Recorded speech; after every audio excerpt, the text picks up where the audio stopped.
où est-ce qu'on se trouve. Parce que quoi que nous fassions aujourd'hui, le plus important c'est de pouvoir aller au ciel. Si nous avons fait tout ceci et qu'on n'a pas pu y aller, c'est en vain. On n'a pas fait toutes ces choses-là. Alors, j'aimerais qu'on ouvre notre cœur et puis qu'on laisse Dieu nous parler véritablement. Et puis qu'on essaie de se sonder nous-mêmes pour voir où est-ce que je me situe aujourd'hui. Il n'y a personne qui est avec toi, dans ton cœur, il n'y a personne d'autre à part toi-même qui peut regarder, sinon à part Dieu. Donc, regarde en toi-même et puis pose-toi la bonne question. Où est-ce que je me situe aujourd'hui? Si le Seigneur devait revenir ce soir, cette nuit, est-ce que je vais pouvoir y aller? Ça, c'est très important. Amen. Amen. Nous allons aller dans Matthieu 25, versets 1 à 13. Qui dit: alors le royaume des cieux sera semblable à 10 vierges qui, ayant pris leur lampe, allèrent à la rencontre de l'époux. 5 d'entre elles étaient folles et 5 sages. Les folles, en prenant leur lampe, ne prirent point d'huile avec elles, mais les sages prirent avec leur lampe de l'huile dans des vases. Comme l'époux tardait, toutes s'assoupirent et dormirent, et s'endormirent. Au milieu de la nuit, on cria: voici l'époux, allez à sa rencontre. Alors toutes ces vierges se réveillèrent et préparèrent leur lampe. Les folles dirent aux sages: donnez-nous de votre huile, car nos lampes s'éteignent.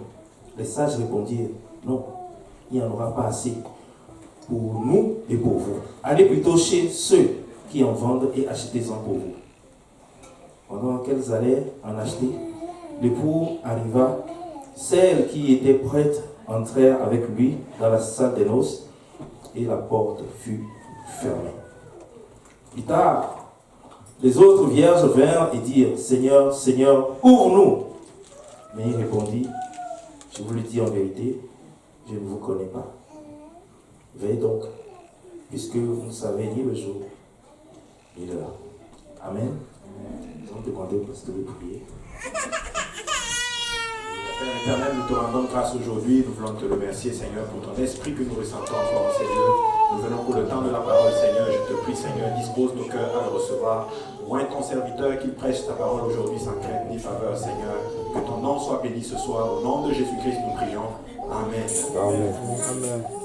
Et nous disons tous au nom de Jésus. Au nom de Jésus. Est-ce qu'on peut s'asseoir en acclamant le nom du Seigneur?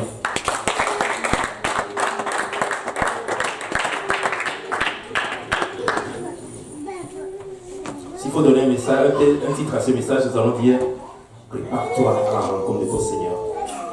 Prépare-toi à la rencontre de son Seigneur. Demande à ton frère qui est à côté de toi: est-ce que tu es prêt? Amen. Dans la vie, vous savez, on se prépare pour tout. On se prépare, même avant que nous naissions comme enfants, nos parents se sont préparés. Ils se sont dit: ok, je vais me marier, je vais avoir des enfants. Et ils se sont préparés, ils se sont trouvés peut-être un logement, ils se sont trouvés un travail, un logement, des choses comme ça. Et quand notre mère était enceinte, ils ont commencé par préparer ce qu'on appelle le trousseau. Trouver un berceau, trouver des choses que le bébé va porter. On prépare tout. Et quand le bébé vient, il faut lui trouver un endroit, dormir, tout un certain nombre de choses. Quand il commence par grandir, on doit lui trouver une école, la bonne école selon notre choix ou selon nos moyens. Et on prépare toutes choses. On fait des prévisions. Des projections sur l'avenir, que mon enfant, quand il va grandir, il va être tel, il va faire telle chose, il va faire ceci, il va faire cela. Et quand nous-mêmes commencions par grandir, nous choisissons des choses. Je vais choisir d'étudier dans tel domaine, je vais choisir d'étudier dans l'informatique par exemple, je vais choisir d'étudier en électronique ou en mécanique, je vais devenir ingénieur par exemple, ou je vais devenir médecin. On fait toutes sortes de prévisions sur notre vie. On fait des prévisions sur notre carrière. Quand je vais grandir, je vais être avocat, ou je vais être juge, ou je vais être, je sais pas moi, n'importe quelle fonction, pilote. On choisit des choses. On commence par rêver, on se projette dans l'avenir. Mais toutes ces choses-là qu'on prévoit, des fois ça ne se réalise pas. On prévoit, des gens même ont étudié pour devenir médecin, mais ils ne sont jamais devenus. Il y a des gens qui ont étudié pour devenir avocat, ils ne sont jamais devenus avocats. Il y a des gens qui étaient bien dans leur domaine, à un moment donné, ils ont même changé, qui ne se sentaient pas à l'aise dans ce domaine-là. Donc, ce n'est pas sûr. Ce n'est pas parce que tu travailles pour devenir informaticien que forcément tu vas devenir informaticien. Ce n'est pas parce que tu vas à l'école pour être médecin que forcément tu vas devenir médecin. Des fois, je me rappelle dans mon pays, à la faculté de médecine, on l'appelle passoire. Parce que c'est exactement comme la forme d'une passoire. C'est comme ça. Pourquoi c'est comme ça? C'est qu'en première année, il y a beaucoup de gens. Tous les jeunes qui ont reçu leur baccalauréat qui veulent rentrer à l'université. Parce que le diplôme baccalauréat, chez nous, c'est le diplôme du cégep ici. Alors, tous ceux qui ont reçu ça et qui commencent à aller à l'université, tout le monde a des rêves. Je veux devenir médecin. Mais la première année, c'est très, très rigoureux, c'est très, très sélectif. Il y a beaucoup de gens en première année, et en deuxième année, ça devient passion, ça devient très petit. Il y a beaucoup de personnes, le taux de réussite là-bas, c'est peut-être 10% ou 20%. Il y a un nombre de places en deuxième année, et il faut respecter ce nombre de places-là. Et donc, c'est à partir de la deuxième année que tu peux te considérer que, bon, ok, si je suis en deuxième année, peut-être que je vais devenir médecin. Amen. Et on fait des prévisions sur des choses qui ne sont pas certaines. Je ne sais pas si demain va arriver, et si je vais arriver à demain, je ne sais pas si je vais pouvoir avoir ceci, je ne sais pas si je vais pouvoir arriver à ça. Mais il y a une chose qui est certaine, mais celle-là, on l'oublie souvent. La mort. Tout le monde ici a un rendez-vous avec la mort. On prépare toutes choses dans notre vie, sauf la chose qui est plus certaine. On prépare toutes choses de notre existence, sauf celle qui va venir assurément. Et celle-là qui va venir, c'est la chose qui viendra dans le moment les plus inattendus. Je ne sais pas si vous suivez les nouvelles actuellement, il y a des gens qui vont voyager et puis malheureusement il y aura un accident d'avion et puis ils vont mourir. Ils se disent, je vais peut-être aller voir et visiter des gens, ou je vais peut-être aller à une conférence, ou je vais même dans la rue. Tu prends l'auto, tu veux sortir pour aller travailler et puis tu ne reviens pas. Ça peut te surprendre n'importe où. Et ça ne connaît pas d'âge, ça ne connaît pas de genre. Et ça peut être un enfant comme ça peut être un adulte. Ça peut être un homme riche comme ça peut être un homme pauvre. Et c'est le rendez-vous le plus sûr que personne ne manquera. Amen. Nous devons préparer ce rendez-vous. Hébreux 9, verset 27 dit: et comme il est réservé aux hommes de mourir une seule fois, après quoi vient le jugement. Une seule fois. Nous avons une seule vie. Chacun d'entre nous, nous avons une seule vie. Et nous allons mourir une seule fois. Et c'est pas comme quand tu as plusieurs choses. Quand j'ai beaucoup d'argent ou quelque chose comme ça, si une pièce se perd, je dis, oh, c'est pas grave, je continue, j'en ai beaucoup d'autres. C'est pas comme si tu as une seule pièce et que c'est avec cette seule pièce-là qui va être assurée. Tu vas en prendre soin. Tu vas le garder en lieu sûr. Et je me rappelle, avant qu'on ne vienne ici, on avait...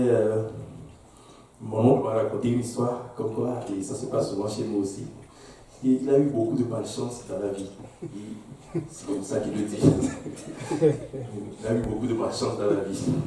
Et beaucoup de fois, il est prêt d'avoir quelque chose et puis il y a une situation bizarre qui va se passer et puis il va passer à côté. Donc, à un moment donné, il était aux États-Unis, il était en Afrique, après il est venu aux États-Unis et ça marchait. Enfin, il a fait des études là-bas, mais il n'avait pas les papiers, il voulait venir ici. Mais il a eu tellement de malchance dans la vie que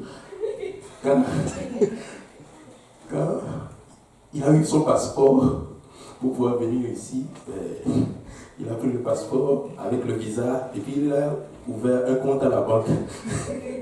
faut aller mettre ça là-bas. C'est tellement précieux. Il se dit, on ne sait jamais. Peut-être il peut y avoir le feu dans ma maison ou n'importe quoi. Il y a des choses bizarres qui m'arrivent. Donc, il a loué un coffret à la banque. Et puis, il est parti déposer son passeport là-bas. Non seulement il est parti déposer ça là-bas, mais chaque jour, il allait à la banque pour regarder est-ce que mon passeport est toujours là.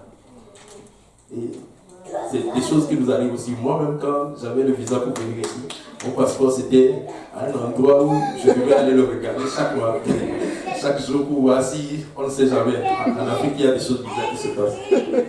Donc, je disais, on a une seule vie. Une seule vie. Et la mort nous attend juste à la porte. Une seule vie. Ce n'est pas comme à l'école où on te dit, ok, tu as échoué cette fois-ci, tu vas reprendre les examens et on va voir ce que ça donne. Ou même si tu échoues 2 ou 3 fois, on va te donner encore une autre opportunité de venir faire encore l'examen pour voir si tu peux échouer, tu peux réussir. Des fois même, c'est pour des concours. On dit, ok, tu as échoué à ce concours-là, mais c'est pas grave. On te donne le temps. Dans 6 mois, reviens le faire, ou dans 3 mois, ou dans 1 an, reviens le passer. Et puis, si tu réussis, tu vas pouvoir avoir le travail. C'est pas ça. C'est juste une seule vie que nous avons. Une seule opportunité. Une seule vie. Pour ce qui est du jour et de l'heure, personne ne le sait. Ni les anges des cieux, ni le Fils, mais le Père seul. Et nous avons non seulement une seule vie, mais nous ne savons pas quand est-ce que nous allons partir.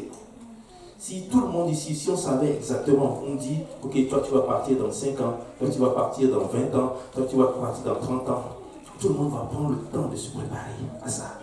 Tout le monde va se dire, ok, je vais partir dans 5 ans, ok, j'ai le temps de 5 ans pour pouvoir me préparer. Mais tu ne le sais pas. Personne ne le sait. La mort peut nous attendre n'importe où. Le Seigneur peut revenir n'importe quand. Ça peut être à n'importe quel moment. Et le truc, c'est que peut-être que tu es en train de t'amuser en ce moment.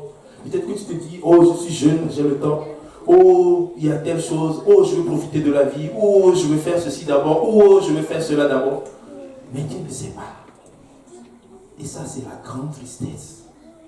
La grande tristesse pour un chrétien, c'est d'être dans une assemblée où des gens vont être sauvés sans que toi tu le sois. Tu vas te dire, de l'autre côté, tu vas te dire, wow, j'étais pourtant avec eux. J'étais pourtant dans la même assemblée qu'eux. Ils disaient des choses, mais je faisais semblant. Ils disaient des choses, mais je ne voulais pas le faire. Ils disaient des choses, mais quand le pasteur était là, je voulais faire ça, mais arrivé à la maison, je faisais ce que je voulais. Vous savez, le pasteur, il a une responsabilité. C'est de proclamer la bonne nouvelle de l'évangile. C'est de nous parler de Dieu. C'est de nous dire ce que Dieu lui a dit. C'est de nous montrer le chemin. Mais le pasteur ne va pas te suivre à la maison. Le pasteur ne va pas te suivre sur ton lieu de travail. Le pasteur ne va pas voir ce que tu fais sur la route. Le pasteur ne voit pas ce que tu fais avec tes amis. Ou quel site tu regardes. Ou quelle vidéo tu vois. Le pasteur n'est pas à côté de toi. Même tes frères et sœurs ne seront pas à côté de toi. C'est toi seul. Et ta propre responsabilité. Maintenant, la responsabilité d'aller au ciel, c'est notre responsabilité à nous, chacun d'entre nous. Moi, je dois me responsabiliser pour aller au ciel. Lui, il va me donner ce que j'ai besoin d'avoir, de savoir. Et puis moi, je dois faire ma part pour pouvoir aller au ciel. Amen. Alléluia. La parole des 10 vierges que nous venons de lire insiste sur le fait que tout chrétien doit veiller sur sa condition spirituelle, sachant que Jésus peut revenir à tout moment. Les 10 vierges représentent l'Église. Et elles avaient toute la parole de Dieu que représente la lampe. Sur cette lampe, sur cette parole que nous nous alignons pour faire la volonté de Dieu. Dans le psaume 119, verset 105, il est dit « Ta parole est une lampe à mes pieds et une lumière sur mon sentier. » Les 10 vierges étaient dans l'Église. Les 10 vierges représentent l'Église. Elles étaient là. Et c'est tout le monde qui vient à l'Église. Et des fois, on est content de voir des frères et sœurs, on est tous à l'Église et tout va bien. On pense qu'on est ensemble. Des fois, vous savez, ce que j'ai remarqué, c'est que les gens qui quittent ou les gens qui partent de l'église, ce n'est pas, ok, aujourd'hui je pars. Non, avant que ça n'arrive. Et tu es en train de danser avec lui, mais il est parti depuis très longtemps. Il vient toujours, mais il n'est plus parmi nous. Il y a longtemps qu'il n'est plus parmi nous. Amen. Ce n'est pas aujourd'hui.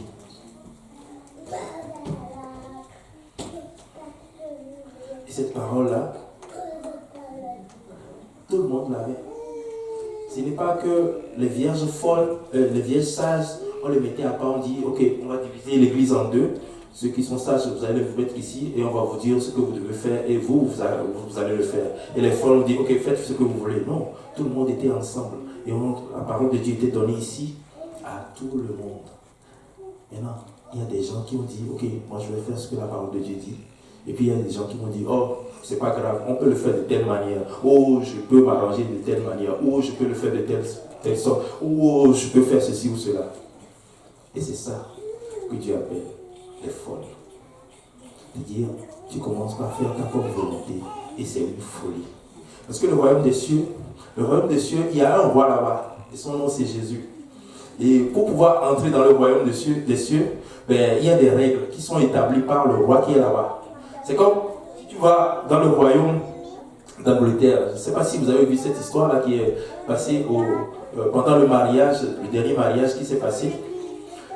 Il y a un pasteur qui a fait cette remarque-là en disant toutes ces célébrités de Hollywood qui se promènent nues ou presque nues, qui s'habillent vraiment bizarre pour pouvoir entrer dans le royaume d'Angleterre, de Grande-Bretagne, il y avait une loi, une liste d'habillement. Si tu ne t'habilles pas correctement, tu ne rentres pas. Si tu ne t'habilles pas décemment, avec un chapeau pour les femmes sur la tête et autres, avec des jupes qui descendent bien, ou des robes qui descendent bien fermées, tu ne rentres pas. C'est la même chose avec Dieu. Le royaume de Dieu, c'est Dieu qui établit les lois. Il dit, fais ceci pour pouvoir rentrer. Si tu ne fais pas ça, tu te fais renvoyer à la porte. C'est aussi simple que ça. Et ce n'est pas toi qui vas refaire la loi de Dieu aujourd'hui. Et Dieu ne va pas s'adapter à toi pour te dire, ok, lui il est tel ou elle est telle, bon ok, je vais m'arranger avec. Et en Angleterre, c'est des hommes. Ils disent, quoi que tu sois, qui que tu sois, quelques milliards que tu possèdes, si tu ne t'habilles pas décemment, tu ne rentres pas ici. Et toutes ces célébrités-là, qui sont allées à ce mariage-là, étaient habillées décemment. Les gens ont dit, waouh, tu savais t'habiller comme ça avant? Parce qu'ils voulaient rentrer dans ce royaume. Amen. Vous connaîtrez la vérité et la vérité vous affranchira. C'est comme toutes ces personnes-là étaient dans la même église. C'est comme toutes ces personnes-là étaient dans le même bâtiment. Ils ont eu toutes les mêmes choses. Ils avaient la même lampe. Et on leur a dit la même parole. Et il y en a qui se sont saisis de cette parole. On dit, ok, on va appliquer cette parole-là. Cette parole-là va nous affranchir. C'est une vérité qui va nous affranchir, qui va nous ouvrir la porte du ciel. Et il y en a d'autres qui disent, oh, ok. Des fois, le pasteur prêche et puis le diable te dit dans ton cœur, oh, ça c'est pas vrai. Oh, c'est pas vrai. Ou c'est pas ceci. Vous savez, moi je me suis résolu.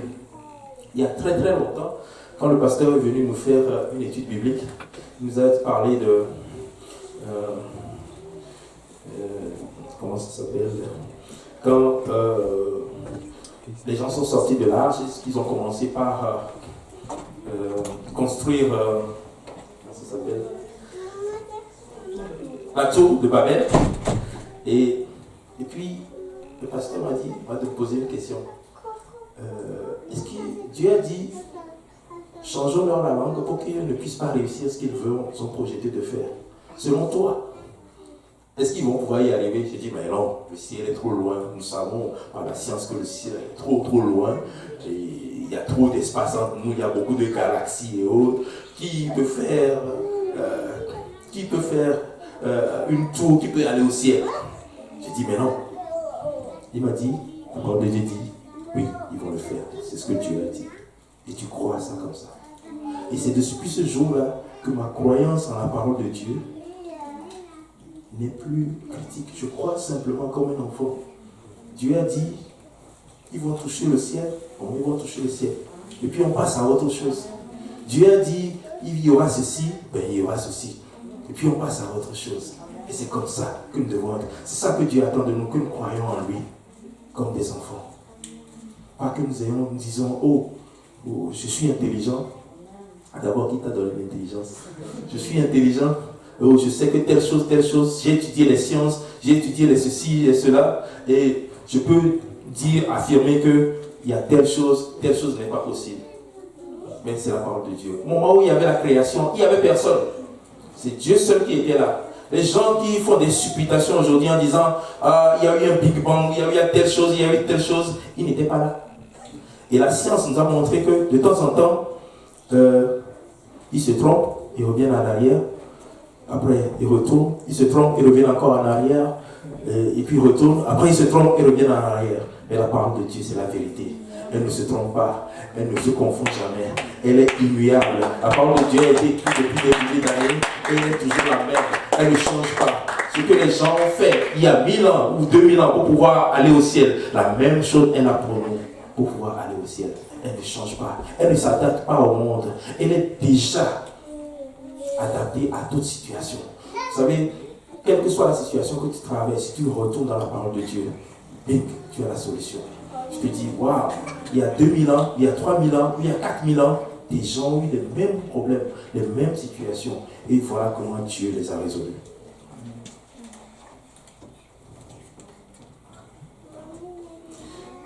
De Pierre 3, verset 9 dit, le Seigneur ne tarde pas dans l'accomplissement de la promesse, comme quelques-uns le croient. Mais il use de patience envers vous, ne voulant pas qu'aucun périsse, mais voulant que tous arrivent à la repentance. Il a remarqué que le Seigneur est arrivé. Tout le monde surpris. Mais les sages avaient conservé de l'huile dans leur vase. Quand le Seigneur est arrivé, c'était toute l'église qui était surprise. Tout le monde était surpris. À un moment donné, tout le monde s'était assoupi. Tout le monde s'était endormi. Autant les folles que les sages. Et il arrive des moments dans l'église où il y a de l'assoupissement, il y a de la fatigue. Il y a des moments où des gens, telle famille traverse telle situation, telle autre traverse telle situation, des difficultés à faire ceci ou à faire cela. Mais en toute chose, conserve ton huile. L'huile, c'est le Saint-Esprit. Aujourd'hui, j'étais venu et puis le pasteur était en train de parler du Saint-Esprit. Je dis, ok, c'est sûr que c'est de ça qu'on doit parler aujourd'hui. Et là, tout à l'heure, au moment où le pasteur a ouvert le Seigneur, j'ai dit, Seigneur, si c'est vraiment ça, confirme encore. Mais il ne l'a pas confirmé, mais il s'est manifesté. Il s'est manifesté et nous tous, nous avons pu ressentir la présence du Saint-Esprit aujourd'hui. Quelle que soit la situation que tu traverses, prends ton huile, prends ton vase, prends ton Saint-Esprit avec toi. Le Saint-Esprit, ce n'est pas quelque chose qu'on vient ressentir juste le dimanche ici, quand le pasteur dit, il y a une présence manifeste du Saint-Esprit ici. Mais c'est quelque chose que tu ressens non seulement ici, mais aussi chez toi à la maison. Quand tu es au volant de ta voiture, quand tu es sur la route. Des fois, je suis au volant, mais je dis, il ne faut pas que je ferme les yeux. Des fois, tu as envie de fermer les yeux pour prier. Je dis, ça c'est sur l'autoroute, il faut que je fasse attention. Mais Dieu peut te saisir n'importe où. Si tu te laisses aller, la présence de Dieu peut te saisir sur ton lieu de travail. Quand tu es en train de marcher dans la rue, tu es en train de parler avec tes amis, tu peux ressentir la présence de Dieu et puis dire, ok, attendez-moi une minute, je vais aller rencontrer le Seigneur. Je vais aller prier un peu. Je vais aller me consacrer un peu. Je vais me retirer un peu. L'assoupissement. Romains 11, verset 8 dit, selon qu'il est écrit, Dieu leur a donné un esprit d'assoupissement, des yeux pour ne pas voir, des oreilles pour ne pas entendre, jusqu'à ce jour. L'assoupissement, c'est un état d'engourdissement, un état de demi-sommeil, un état de fatigue générale.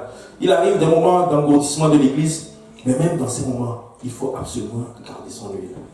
C'est des moments où l'on se dit qu'on a déjà tout entendu, des moments où la parole de Dieu ne nous fait plus rien, des moments où on se dit, qu'est-ce qu'il va encore prêcher? Ça fait 50 ans que je suis dans l'église. Des moments où tu ne ressens plus la présence de Dieu comme les gens le ressentent. Et le pasteur m'a dit, il y a une forte présence de Dieu ici. Et puis toi tu dis, moi je ne sens rien. Qu'est-ce qu'il est en train de dire? Moi je ne ressens rien. Si tu es à cette place-là, commence par te poser les bonnes questions. Des moments où on prêche la parole de Dieu, puis tu ne trouves rien dedans pour toi. Il n'y a rien qui t'interpelle. Et la parole de Dieu, non seulement il y a quelqu'un qui la prêche, mais Dieu est en train de le mettre dans notre cœur. Il y a Dieu qui est en train de nous porter des choses directement dans ton cœur. Il y a telle chose que tu n'as pas fait. Tu sais, il y a telle chose, il y a telle chose, il y a telle chose. Au moment où la personne est en train de prêcher, Dieu te montre les choses que tu dois faire pour pouvoir être sauvé. Ou pour pouvoir te délivrer de certaines situations. Ou pour pouvoir être comme il veut que tu sois. Amen. Très souvent, nous devons faire la prière. Seigneur, sonde-moi et connais-moi. Et il y a des choses qu'on peut cacher aux gens, mais il y a des choses que tu ne peux pas te cacher à toi-même.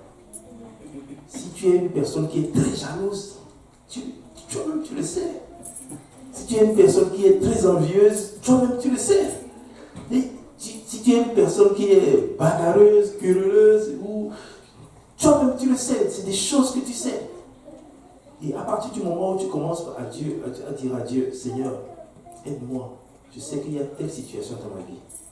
Aide-moi à m'en débarrasser. Je peux te garantir que il y a des prières auxquelles, si tu pries, Seigneur, donne-moi $1 million, je suis sûr que ça va durer longtemps, tu vas prier longtemps. Mais il y a de ces prières-là, quand tu pries, tu dis, Seigneur, voici telle situation dans ma vie. Je suis une personne qui est très jalouse ou très querelleuse. Je veux que ma vie change. Je veux que tu enlèves ça de mon cœur. Je veux être à tête agréable. Et je veux être agréable à mes frères et sœurs. Et je veux que tu me enlèves de mon cœur cette pression-là qui fait que dès que je vois quelqu'un, je m'énerve. Ou dès que je vois quelqu'un, je commence à bouillonner. Je veux que tu enlèves ça de mon cœur. Ce genre de prière-là, Dieu répond tout de suite. C'est pas demain, c'est pas après-demain, c'est pas dans 10 ans. Ces choses-là, parce que c'est des choses qui vont changer ta vie pour pouvoir t'emmener au ciel. Amen.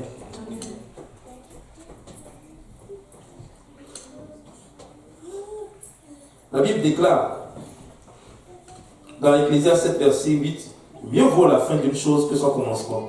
Mieux vaut un esprit patient qu'un esprit audacieux. Il y a des gens qui ont bien commencé. Ils étaient là. On a tous commencé ensemble. Je me rappelle en 2012, quand on avait commencé tout ceci, on était sur Sherbrooke. Il y avait beaucoup de gens qui ne sont plus là aujourd'hui. Il y avait d'autres personnes qui étaient là, qui étaient chauds.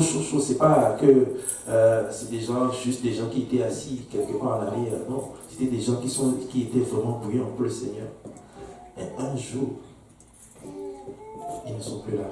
Non seulement ils ne sont plus là, encore que quand la personne s'en va et que tu sais que, bon, ok, elle est partie dans une autre église ou elle est partie faire une autre œuvre quelque part, ok.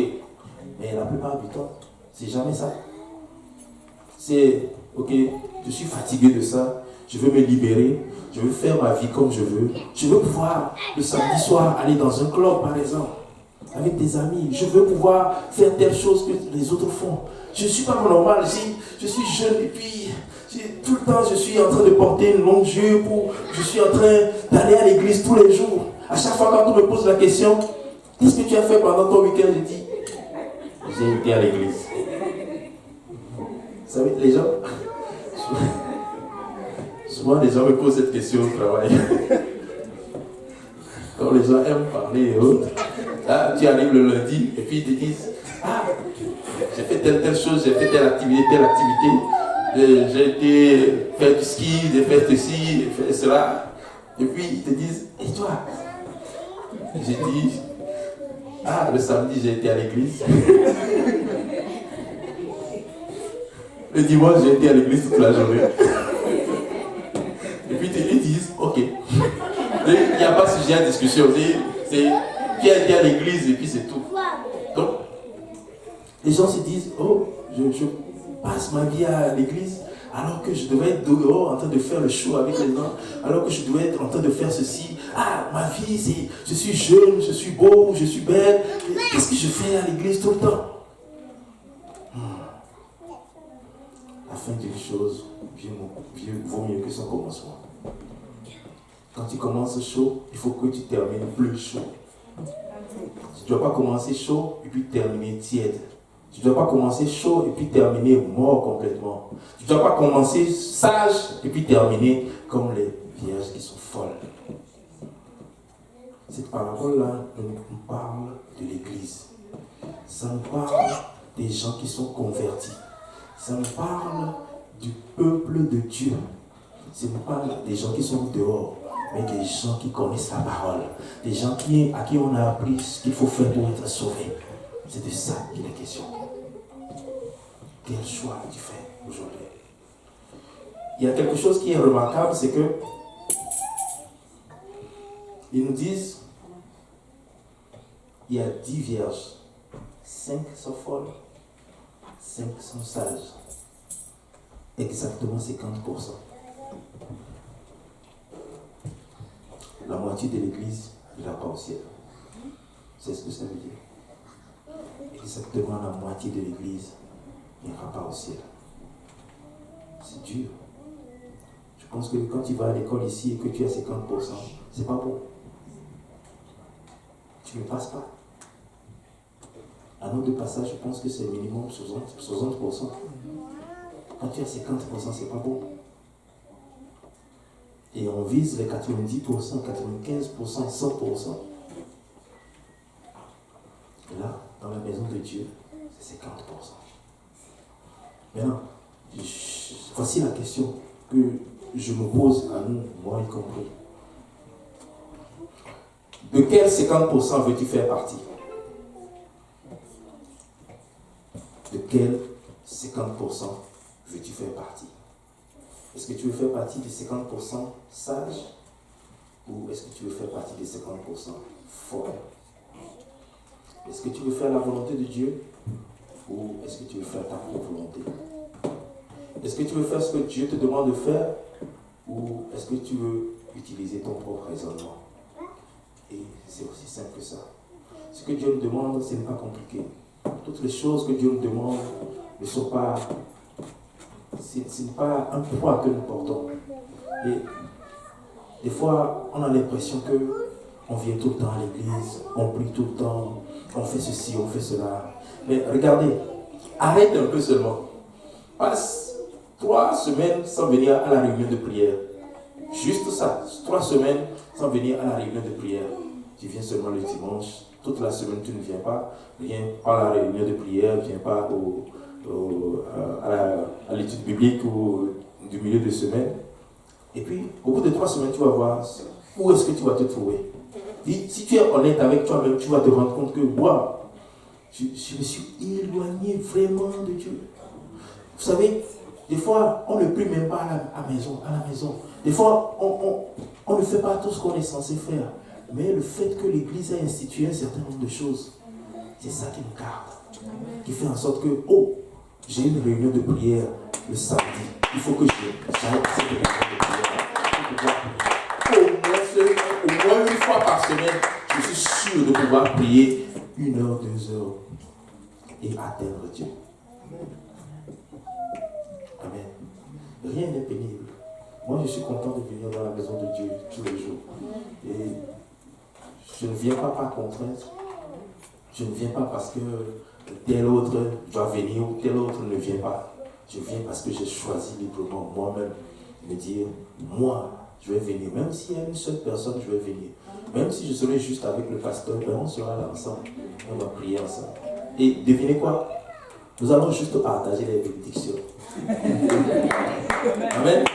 Mais plus on sera nombreux, plus. Mais si on est juste nous, on va partager juste nous.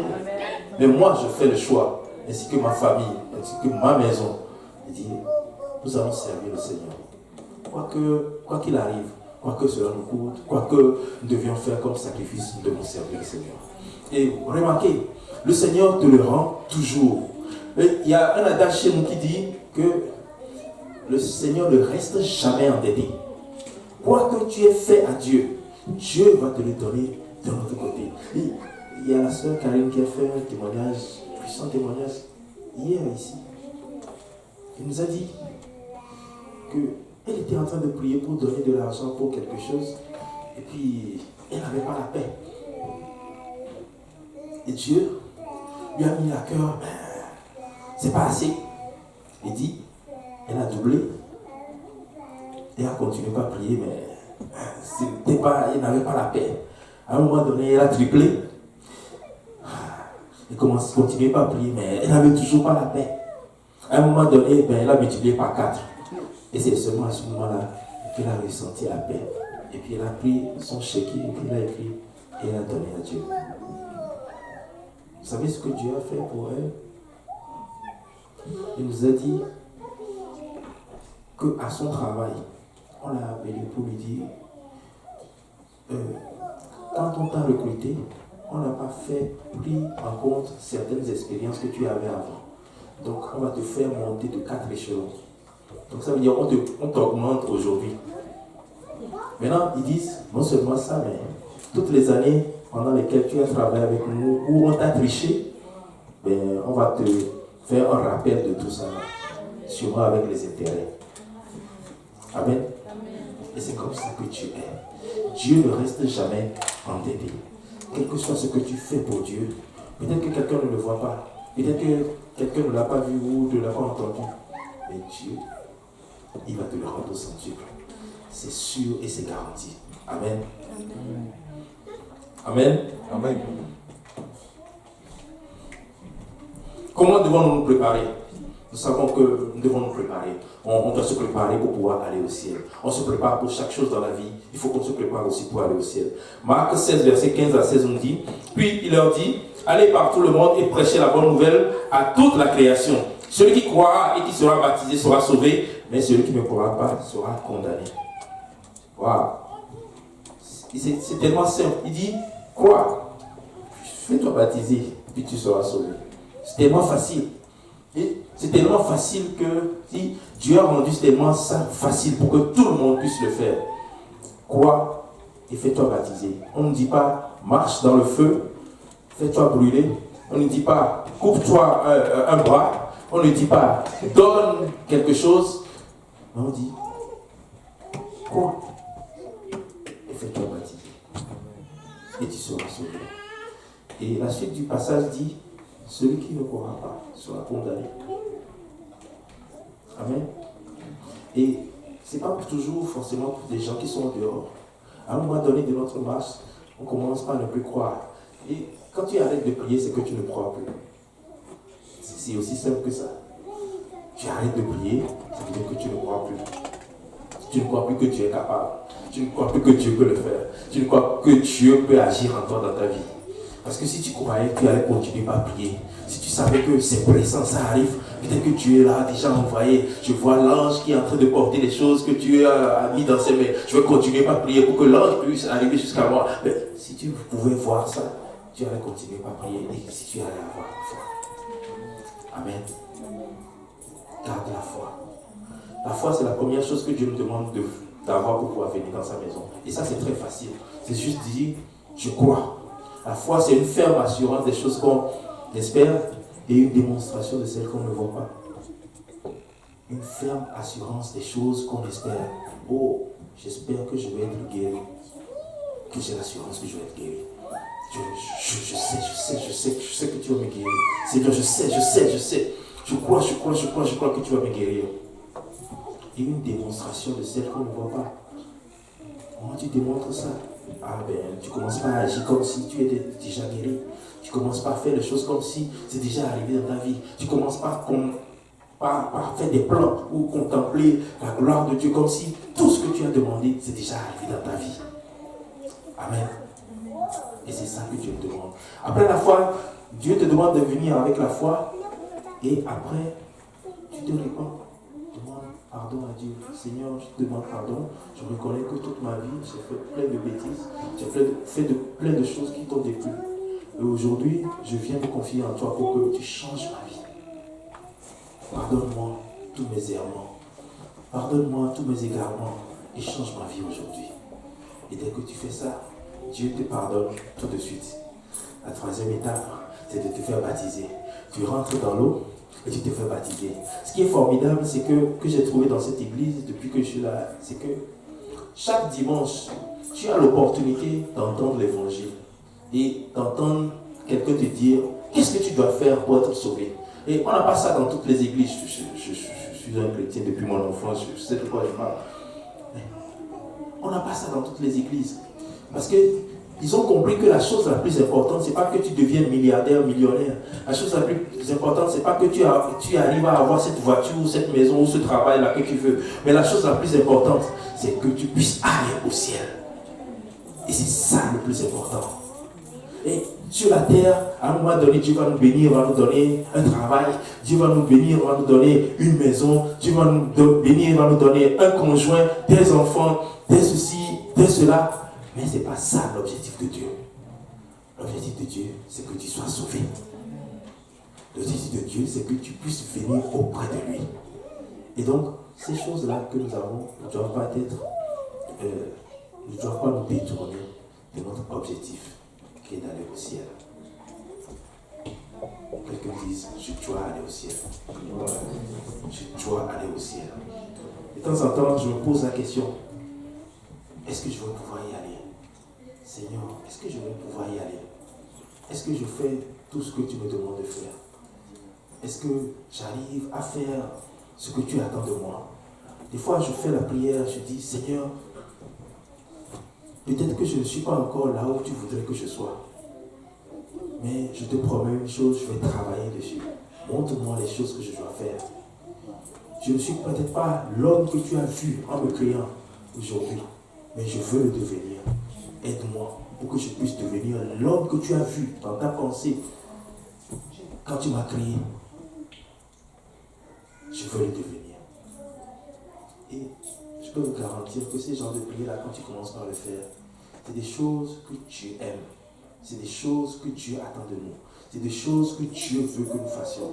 Et ces genres de prières-là, Dieu y répond tout de suite. Tout de suite, tu vas avoir une réponse. Tout de suite, Dieu va te montrer quelque chose que tu dois faire. Tout de suite, Dieu va te dire quelque chose que tu n'es pas bon dans ta vie ou dans ton comportement. Amen.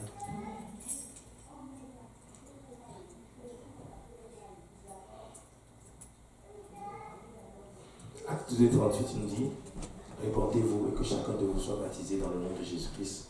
Pour le pardon de vos péchés, vous recevrez le don du Saint-Esprit. Amen.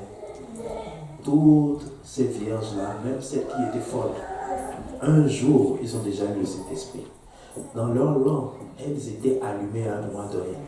Leur lampe était allumée à un moment donné. Elles ne sont pas venues avec des lampes qui étaient éteintes. Elles avaient une lampe allumée à un moment donné. Ça veut dire que c'est des gens qui, à un moment donné, ont reçu le Saint-Esprit. C'est des gens qui, à un moment donné, se sont convertis. C'est des gens qui, à un moment donné, se sont fait baptiser. C'est des gens qui font partie de l'Église intégrante. Et le pasteur, il est en train de prêcher, il croit, tu dis Amen, et oh, il croit que tu es avec lui. Et au ciel, il se tourne, et puis il ne te voit pas. Je ne sais pas pour vous, hein. Ça c'est l'une des choses qui me font peur dans la vie. Que le Seigneur me dise, je ne te connais pas. C'est l'une des choses terribles qui me font peur dans la vie. Parce que ce n'est pas quelque chose sur lequel tu peux te retourner pour refaire comme il faut. Tu ne peux pas revenir en arrière une fois que tu es devant le trône. Tu ne peux pas te dire, Seigneur, ok, j'ai mal fait, je m'excuse, je suis désolé. C'est la raison pour laquelle tu as un pasteur aujourd'hui qui te dit, répands-toi. La repentance, ce n'est pas seulement quand tu viens à l'église. La repentance, c'est tous les jours. C'est tous les choix. C'est à chaque instant de ta vie que tu dois demander pardon à Dieu. Seigneur, je veux mieux faire aujourd'hui. Seigneur, je veux que ma vie change aujourd'hui. Seigneur, je veux aller à un autre niveau avec toi. Seigneur, je veux que tu me sondes et que tu sortes tout ce qui n'est pas bon en moi. Seigneur, je veux que tu transformes ma vie. Seigneur, je veux que ma vie ressemble à Jésus. Je veux te voir. Je veux que les gens qui vont me voir voient toi en moi. Je veux que les gens qui vont me voir voient la douceur que tu as en moi. L'amour de Dieu en moi. Et c'est ça que je veux. Je veux être complètement transformé. Je ne veux pas m'asseoir et juste être là pour pouvoir faire partie des statistiques du dimanche, mais je veux faire partie des statistiques du ciel. Les gens qui vont être comptés au ciel, qui vont dire, oh, tu as mené le bon combat, tu as fini ta course, viens, rentre dans la paix de ton maître. Et c'est ça que je veux faire partie. Vous savez, des fois, on se querelle, on se marche dessus, on s'insulte, on se regarde bizarrement, on se fait ceci et cela. Quand tu penses réellement à Dieu, quand tu penses réellement qu'un jour tu dois aller au ciel, toutes ces choses-là ne te disent plus rien. Quelqu'un t'a offensé, c'est pas grave. Quelqu'un t'a fait ceci, c'est pas grave. Quelqu'un t'a fait cela, c'est pas bien grave. Regardez le temps que nous passons ensemble. Le jeudi, on se voit pendant 2 heures ou 2 heures et demie, tout au plus 3 heures. Le dimanche, on se voit pendant... le samedi aussi, on se voit pendant 2 heures. Le dimanche, on se voit pendant 2 heures, 2 heures et demie ou 3 heures, dépendamment, le matin. Et puis le soir, c'est pareil. C'est pas beaucoup. Là où on travaille, on est là 40 heures. Les gens nous font mal. On se retourne dans le bureau, on pleure. On a des grincements de dents. On n'est pas content. Mais on reste quand même. On est souriant. On est gentil. 40 heures par rapport à une dizaine d'heures par semaine. Et tu ne peux pas tolérer ton frère et ta soeur. Dès qu'il fait quelque chose, non, mais cette église-là, vraiment, il faut que je quitte cette église. Dès que tu commences par te dire ça là, quelqu'un va t'aider, puis tu vas vraiment quitter. À un moment donné, tu quittes dans ta tête, et puis c'est fini. Tu commences pas à agir comme quelqu'un qui est déjà parti. Et un jour, tu vas claquer la porte vraiment. Amen. Nous devons regarder à nous-mêmes. Regarde dans ton cœur. Seigneur, qu'est-ce que je dois faire? Qu'est-ce que je dois faire? Je ne veux pas faire partie des saints qui sont folles. Je veux avoir le Saint-Esprit avec moi jour après jour. Je veux marcher jour après jour avec toi. Je veux que ma vie change. Je veux que ma vie soit transformée. Je veux pouvoir aller au ciel. Quel que soit ce que ça me coûte, quel que soit ce que tu me demandes de faire, je vais le faire parce que je vais aller au ciel. Vous savez, il y a des gens qui sont dans l'anonymat. Tout ce que Dieu leur demande de faire, ils le font. Personne ne remarque. Tout ce que le pasteur dit ici, ils font ça chez eux à la maison.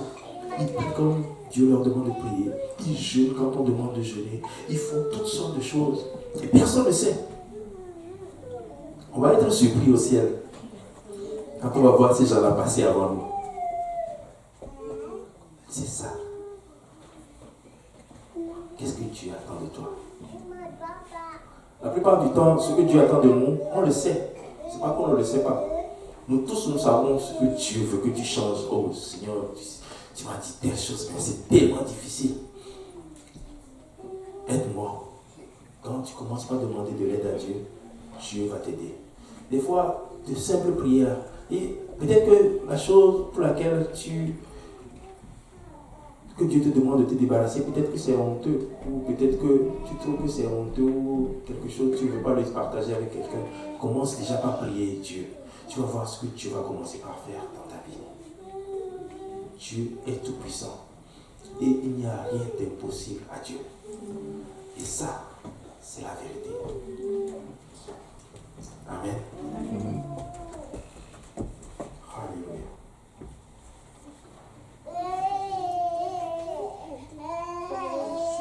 Hébreux 12, verset 14 dit: recherchez la paix avec tous et la sanctification sans laquelle personne ne verra Dieu. Alors, une fois que tu as dit, et je crois en Dieu, tu es venu, tu t'es repenti.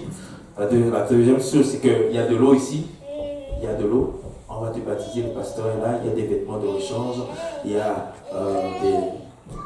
des serviettes et autres. Un jour, j'ai même dit à quelqu'un, il y a un sèche-cheveux. Si tu te fais mouiller les cheveux, on a ça. On va te sécher les cheveux, t'inquiète pas. On a tout. Et si tu te fais baptiser, on va prier pour toi, on va t'imposer les mains. Et puis tu vas recevoir les dons du Saint-Esprit. Comme ce jeune homme-là qui l'a reçu ce matin. On m'avait appelé pour me dire, viens prier pour lui pour recevoir les dons du Saint-Esprit. À peine je commençais par prier, puis j'entends, lui déjà, il était en train de parler en langue. Je dis, ok. Ça veut dire que moi, je n'ai rien fait. Sa soif, Dieu connaissait déjà sa soif avant même qu'il ne vienne à l'avant. Et Dieu a rencontré sa soif avant même qu'on ne commence par prier. J'ai juste accompagné. Alors, tu vas recevoir le don du Saint-Esprit. Et puis, quand tu sors d'ici, tu vas commencer par t'enseigner la parole de Dieu. Tu vas commencer par marcher en nouveauté de vie, c'est-à-dire marcher dans la sanctification. Et Dieu lui-même, par le Saint-Esprit, va te dire, oh, telle chose, il faudrait que tu arrêtes de le faire. Il y a telle chose que tu arrêtes de le porter. Il y a telle chose qui n'est pas bon. Il y a tel endroit où tu vas, ce n'est pas un endroit pour mon enfant. Je ne veux plus que tu retournes là-bas. Il y a des choses que le pasteur ne va pas te prêcher, mais Dieu lui-même va te convaincre de ces choses-là pour que ta vie puisse être changée, transformée. Amen. Que quelqu'un dise, Dieu transforme-moi.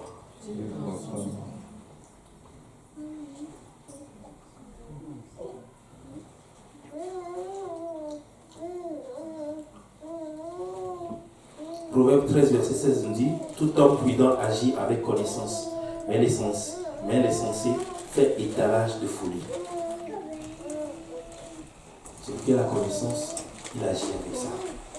Mais celui qui dit que je suis, et le commencement de la sagesse, la crainte de l'Éternel est le commencement de la sagesse. Et quand tu commences par craindre l'Éternel, quand tu commences par faire ce que Dieu dit, c'est là que tu deviens sage.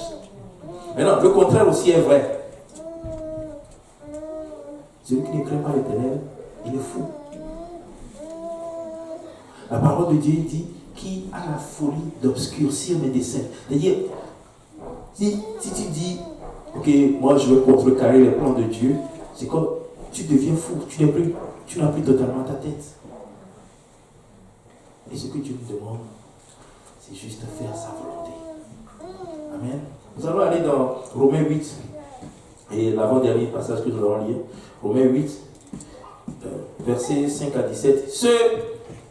Ceux, en effet, qui vivent selon la chair s'affectionnent aux choses de la chair, tandis que ceux qui vivent selon l'esprit s'affectionnent aux choses de l'esprit. Amen. Bon, on va rapidement aller dans Galates 5, verset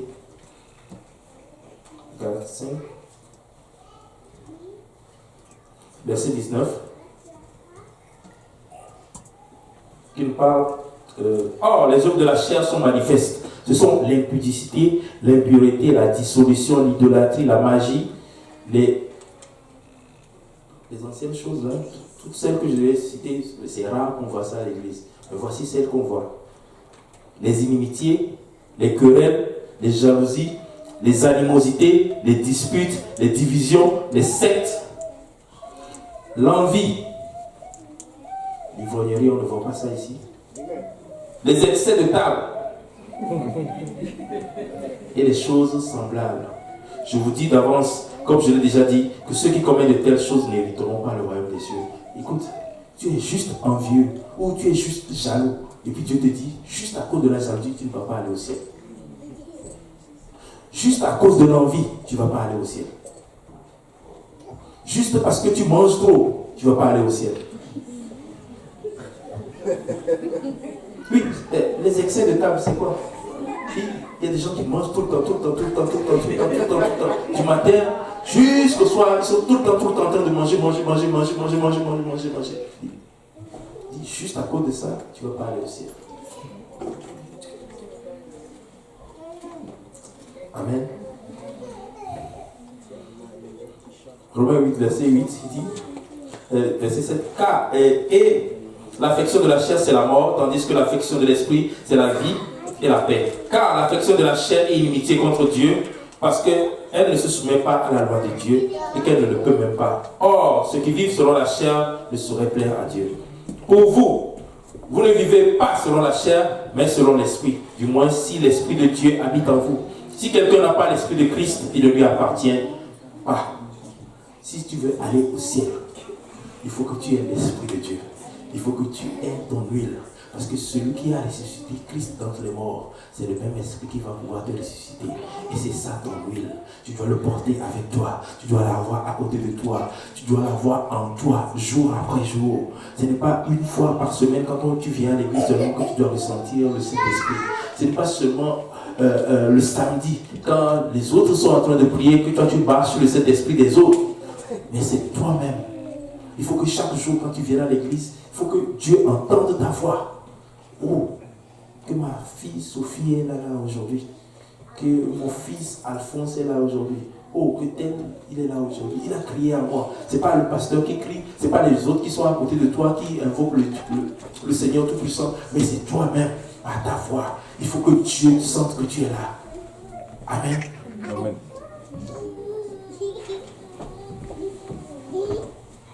Et si Christ est en vous, le corps, il est vrai aussi, il est mort à cause du péché, mais l'esprit est vif à cause de la justice. Et si l'esprit de celui qui a ressuscité Jésus d'entre les morts habite en vous, celui qui a ressuscité Christ d'entre les morts rendra aussi vie à vos corps mortels par son esprit qui habite en vous.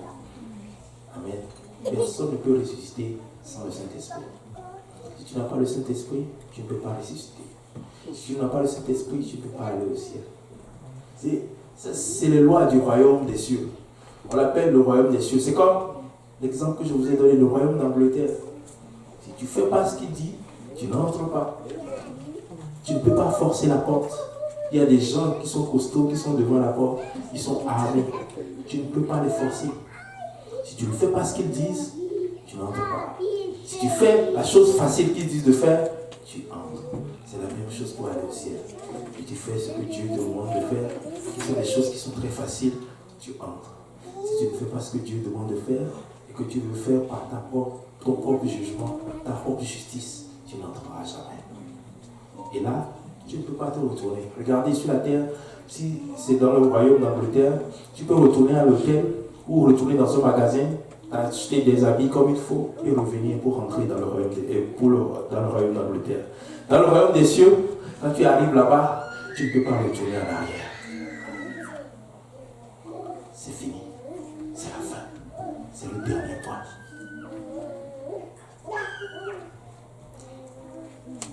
Hébreux 6, verset 7. Or, puisqu'il est encore réservé à quelques-uns d'y entrer, et que ceux à qui d'abord la promesse a été faite n'y sont pas entrés à cause de leur désobéissance. Les gens ne sont pas entrés à cause de la désobéissance. La parole de Dieu ne nous dit pas qu'ils ne sont pas entrés parce que c'était trop difficile, mais ils ne sont pas entrés à cause de leur désobéissance. Dieu fixe de nouveau un jour aujourd'hui en disant dans David, si longtemps après, car il est dit plus haut aujourd'hui, si vous entendez sa voix, n'endurcissez pas vos cœurs. Si tu entends la voix de Dieu et que tu n'es pas en règle avec le Seigneur, qu'il y a des choses que tu dois faire, fais-les promptement. N'attends pas de lui. Si tu dois te faire baptiser, ça va faire plaisir au pasteur de te baptiser aujourd'hui. Si tu veux recevoir les dons du Saint-Esprit, parler en d'autres langues, comme il a été donné aux apôtres de le faire, ça va faire plaisir à toute l'assemblée de venir prier avec toi pour que tu puisses le recevoir. Si tu veux plaider, demander pardon pour tes péchés, ça va nous faire plaisir de pouvoir t'aider à pouvoir y arriver. Car c'est ce que Dieu veut. C'est ce que Dieu attend de toi. Celui qui persévérera jusqu'à la fin sera sauvé. Amen. 50%. Et je vais nous laisser sur ceci. 50%. 50%. Le taux est très faible. 50% seulement sont montés. De quel 50% veux-tu faire partie? De quel 50% veux-tu faire partie? Tu as encore le choix aujourd'hui. Tu as encore le choix de dire, je laisse toutes les choses entre les mains de Dieu et je veux faire sa volonté aujourd'hui. Je veux que ma vie change, je veux que ma vie soit transformée. Je veux avoir un meilleur avenir au ciel avec le Seigneur et avec tous les saints.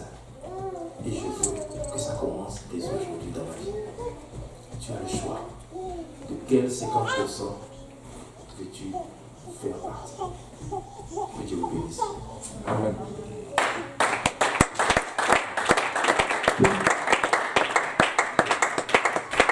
Alléluia, alléluia. Je ne sais pas pour vous, mais moi je choisis de faire partie de ces 50 sages. Alléluia. Et wow, je ne savais pas que 50% de l'Église, et c'est vrai ce qu'il est en train de dire, je n'avais jamais vu ça comme ça. Mais 50%. quasiment, ils ont tous commencé, et 50 étaient folles, 50 étaient sages. De quels 50 es-tu fait partie? Peuple de Dieu, c'est le temps pour nous de vivre pour le Seigneur et d'entrer pleinement dans ce dont Dieu nous appelle à faire. Il ne faut pas juste... Et l'histoire qu'il lisait était vraiment forte, parce que les sages, les folles sont allées voir les sages pour leur dire « donne-nous de l'huile ». Et les folles, les sages ont dit « je ne peux pas te prêter mon huile, parce que sinon il va m'en manquer ». Il y a certaines personnes, ils ne vont pas servir Dieu, mais ils veulent que ceux qui sont spirituels prient pour eux. Tu ne peux pas bénéficier de l'huile de l'autre. Ils veulent que ceux-là qui sont consacrés prient pour eux, pour que leurs affaires marchent. Ça ne fonctionne pas comme ça. On ne va pas aller au ciel sur le pouce. Tu vas avoir ton propre huile, tu vas te battre, tu vas entrer dans le lieu secret et tu vas charger ta fiole d'huile. Alors, Église, ce n'est pas un hasard que le Seigneur donne un message comme ceci, c'est parce que Dieu veut nous réveiller. Alléluia. Alléluia. Alors, je vais demander aux 50 sages, alléluia, de venir à l'autel. Parce que moi, je crois qu'ici, nous allons faire partie de ces 50 sages. Alléluia. Alléluia.